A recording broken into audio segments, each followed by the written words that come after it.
오늘 전 여러분과 함께 이번 특별 새벽 기도의 마지막 메시지로 쓰임받는 삶에 대해서 좀 나눠보려고 합니다. 하나님께서 우리를 지으실 때 우리를 통해서 찬양을 받으심과 또 동시에 우리를 사용하기 위해서 지으신 것을 우리는 알고 있습니다. 에베소서 2장 10절은 말했죠. 우리는 그가 지으신 바라 그리스도 예수 안에서 선한 일을 위하여 지으심을 받았다라고 말했습니다. 누가복음 방금 읽은 말씀에 나오는 어린 나귀, 십자가와 구원을 위한 예수님의 그 예루살렘 입성을 위해서, 그 지극히 선한 일을 위해서 쓰임을 받았지요. 나귀의 주인이 누구인가 중요하지 않습니다. 그 나귀가 얼마나 잘생기고 얼마나 크고 튼튼한 것 중요하지 않습니다. 중요한 것은 그 어린 나귀가 하나님께 선한 일에 쓰임 받았다는 것이죠. 오늘 우리는요, 이 한 해를 시작하는 이날에 어떻게 하면 우리가 주님의 선한 일에 쓰임을 받을 것인가, 간단하게 두 가지 우리 신앙의 원리를 좀 살펴보려고 합니다. 첫 번째는요, 겸손이 준비가 되어 있어야 합니다. 겸손이 준비되어 있어야 됩니다. 예전에 한국 TV 프로그램 중에서 군인들을 위로하고 또 휴가도 보내주는 우정의 무대라는 프로그램이 있었습니다. 거기에 보면 이제 마지막 순서는 그 부대에 있는 한 장병을 대상으로 해서 한 어머니가, 그 장병의 어머니가 무대 뒤에서 나오셔서 마이크를 들고 제 아들은요 하면서 쭉 자신의 아들을 설명하시는 장면이 나오지요. 이제 그러면 사회자가 나와서, 자, 이 어머니가 내 어머니라고 생각하는 장병들은 앞으로 나오세요라고 말해요. 그러면은 우르르 많은 군인들이 앞으로 막 달려 나옵니다. 분명히 그 어머니의 아들은 한 명일 텐데 수많은 아들들이 달려 나와요. 당연히 그 중에는 아무 상관없는데도 그냥 뻔뻔하게 나와서 당당하게 서 있는 군인들이 꼭 많이 있습니다. 그렇게 나와 서 있으면 사회자가 마이크를 들고 이렇게 돌아가면서 말을 한단 말이죠. 말을 시켜요. 그러면 꼭 이런 말을 해요. 네, 사실은 뒤에 계신 분은 제 어머니가 아니지만 이 자리를 빌어서 고향에 계신 제 어머니께 한 말씀 드리고 싶어서 나왔습니다. 어머니 사랑합니다. 꼭 그런 친구들이 있습니다. 근데 아무리 큰 소리로 어머니 사랑한다고 말해도 절대로 그 장병은 휴가를 못 갑니다. 진짜 아들만 휴가를 가요. 어머니 손 붙잡고. 또 어렸을 때 TV에서 누가 잘하나라는 프로그램을 봤던 기억이 나요. 그러니까 각 학교 대표로 나온 어린이들이 앞에 쫙 무대 위에 서서 이렇게 문제를 맞히면 그 어린이를 응원하러 온 친구들이 방청석에 쫙 앉아서 열심히 응원을 하지요. 그러다가 가끔은 이 출전한 학생들이 문제를 못 맞히는 경우가 있습니다. 그럴 때면 자연스럽게 사회자가 이 방청석으로 문제를 돌려요. 그러면 거의 대부분 어린이들이 너도 나도 손을 들면서 저요 하면서 자기가 문제를 안다고 난리가 납니다. 그럼 사회자가 한 명을 딱 지목하죠. 근데 대부분 틀려요. 전혀 엉뚱한 대답할 때가 많습니다. 일단 답은 모르지만 저요 소리를 지르고 보는 거예요. 정답을 알고 있어야 됩니다. 안 그러면 아무리 사회자에게 지목을 당해도 소용없습니다. 정답을 알고 있다는 말, 준비가 되어 있다는 말입니다. 우리가 일반적으로 준비가 되어 있다는 말은 스펙이나 실력을 말하죠. 그런데 우리 그리스도인들의 준비는 베드로전서 5장 6절입니다. 그러므로 하나님의 능하신 손 아래서 겸손하라. 때가 되면 너희를 높이시리라. 겸손해야 쓰임 받습니다. 그렇다면 이 겸손이 우리 그리스도인들의 스펙이고 실력이라는 거예요. 예수님의 겸손이 우리의 모델이고 모범입니다. 나의 원대로 마옵시고 아버지의 뜻대로 하시옵소서 하신 그 예수님의 기도, 그 예수님이 우리의 겸손의 모범이시지요. 여러분, 바라기는 2026년 이 한 해를 시작하는 이 날에 내가 세운 계획과 내가 바라는 소망들이 많이 있겠지만 그것보다 예수님의 겸손하심을 따라 하나님의 계획과 하나님의 말씀에 더 순종하기로 결정하시는, 그래서 겸손을 통하여 준비되어 하나님께 쓰임 받으시는 그런 저와 여러분, 또 우리 가정과 교회 되시기를 축원합니다. 두 번째는요, 쓰시는 분은 주님이라는 거예요. 우리 기업에도 사회에도 인사과가 있어서 그 필요한 인원들을 적재적소에 이렇게 배치하듯이 주님께서도 그 인사이동을 하시는데 철저하게 그 주권은 주님께 있습니다. 때로는 상식적으로 이해가 되지 않을 때도 많습니다.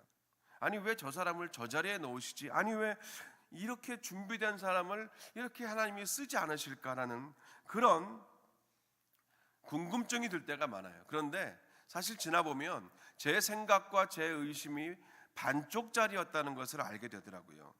내가 아무리 겸손하고 아무리 잘 준비되어도 그것은 주님이 우리 인생을 사용하시는 데 필요한 100% 조건은 아니라는 겁니다. 우리 인생의 주님께 쓰임받기 위해서는 내 안과 밖을 잘 준비하고 살펴서 레디 상태에 두는 것만으로는 충분하지 않습니다. 주님의 주권적인 뜻과 그 의지, 그 섭리가 있어야 한다는 거죠. 앞서 말씀드린 그 누가 잘하나라는 프로그램처럼 수많은 어린이들이 방청석에 앉아 있고 정답을 100명이 알고 저요 손을 들어도 사회자가 그래 거기 노란색 모자 쓴 그 어린이라고 말을 해야 일어서서 답을 말하고 선물을 받습니다.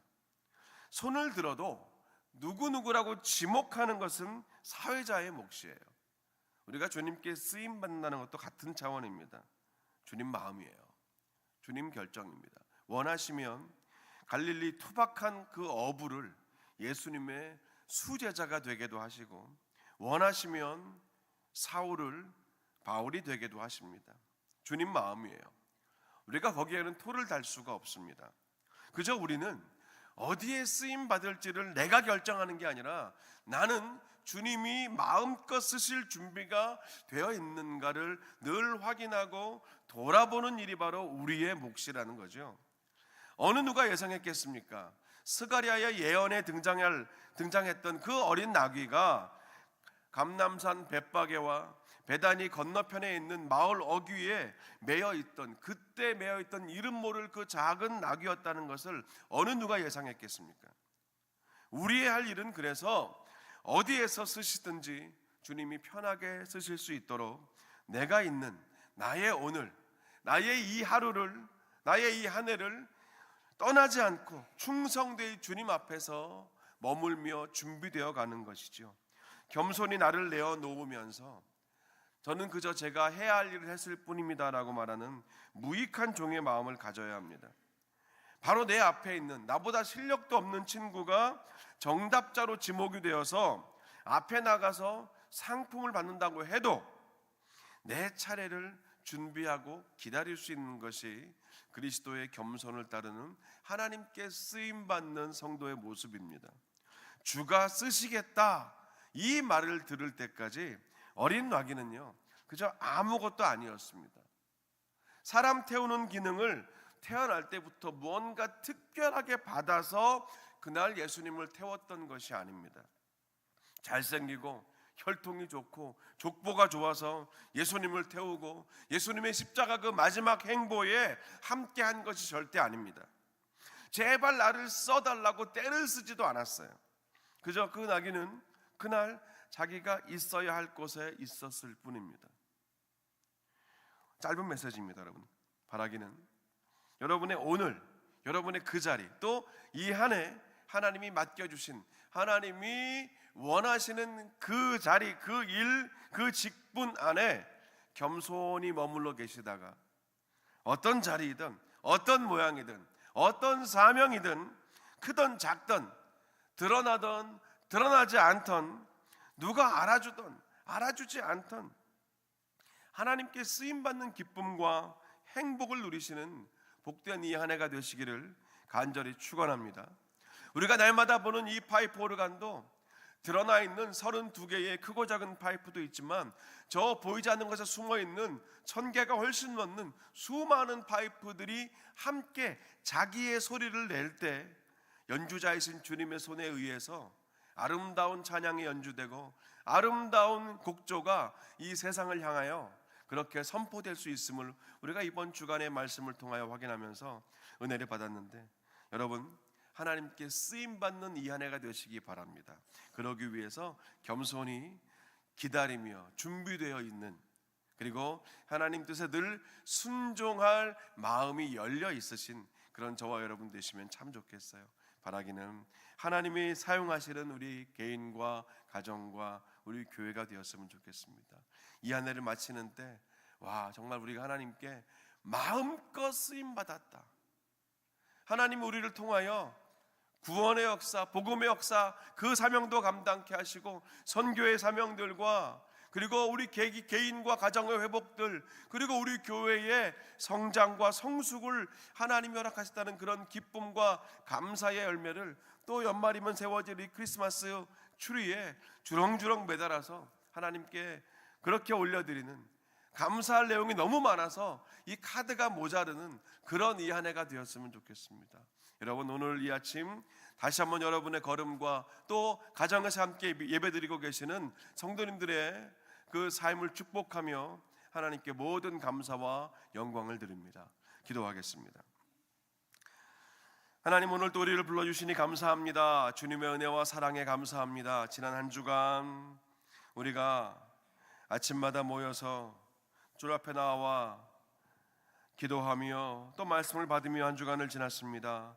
주님, 주신 말씀들을 기억하게 하시고 또 오늘 허락하신 우리 제이킴 목사님의 또 귀한 말씀을 통하여 우리 안에 그 구원의 확신과 영생과 천국의 소망이 늘 멈추지 않을 수 있도록 주여, 우리가 늘 주님을 향하여 하나님 깨어있는 성도가 되게 하여 주시고 깨어 준비되어 하나님께 쓰임받는 우리 개인과 가정, 우리 교회 이 한 해 되게 하여 주시옵소서. 예수님의 이름으로 기도합니다. 아멘. 우리 함께